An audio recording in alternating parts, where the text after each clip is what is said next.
All right, today we are jumping into the first chapter of the book of Daniel.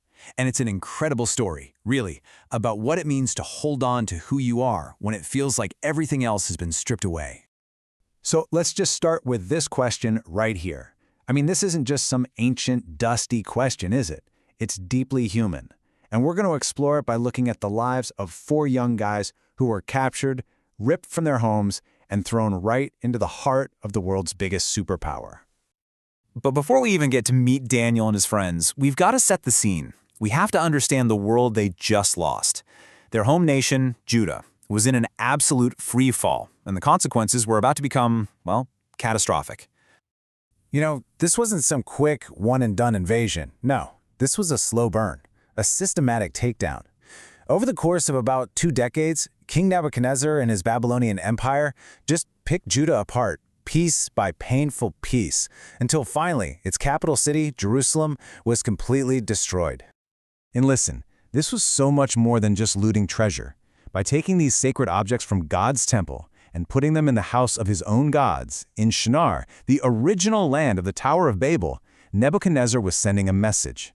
This was spiritual warfare. He was basically declaring, "My gods are stronger than your God." Now, as part of this whole conquest, Nebuchadnezzar didn't just grab land and gold. He took people, but man, was he picky about who he took. I mean, think about it. This was a brilliant and totally brutal strategy.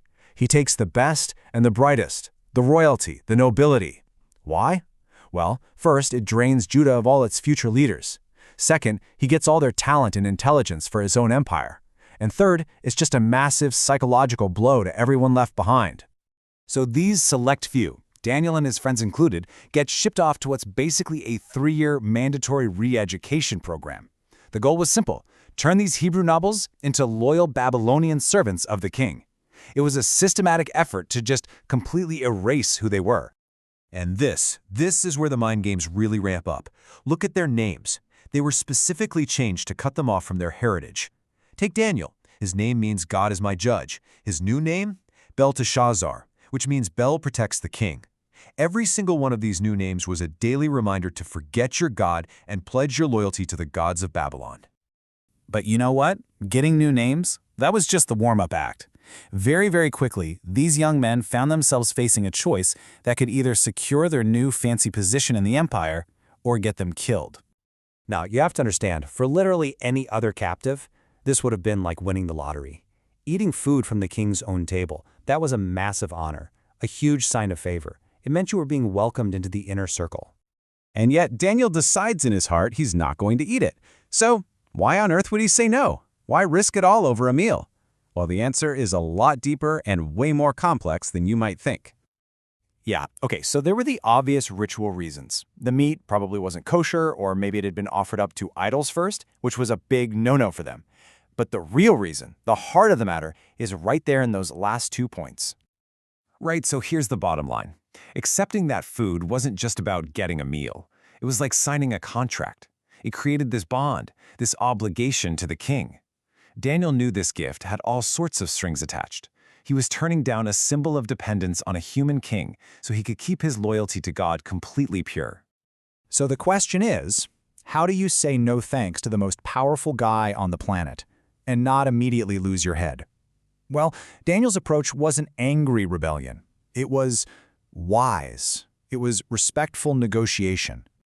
And Daniel's strategy here is it's genius. He doesn't start a riot. No, he works within the system. He goes through the proper channels. He gets told no, but he doesn't give up. He respectfully appeals to the guy directly in charge of him and proposes a simple, measurable test, putting his own life on the line by agreeing to whatever the outcome is. Just 10 days. That was his pitch. A super short, limited trial. Just give us veggies and water, he says, and then just compare us to the other guys. For the guard, it's a small, low-risk request. But for Daniel and his friends, they were literally betting their lives on God showing up for them. And what happens? The results are just undeniable. They don't just survive on this simple diet, they actually look healthier and more well-fed than everybody else who was feasting at the king's table. It was this clear, visible proof that their well-being came from God, not from the king. And this quiet act of courage, this passing of their very first test, well, it did not go unnoticed by God. And what followed were some absolutely extraordinary rewards. Because they were faithful in this one thing, the floodgates of blessing just opened up.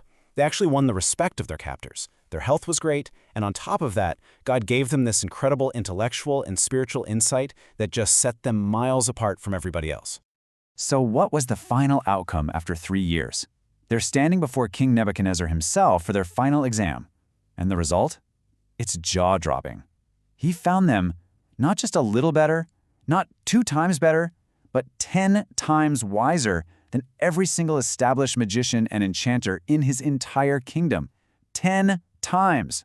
So they achieved the very goal of the whole program. They got their spot to serve in the king's court. But, and this is the key, they did it their way, without compromise.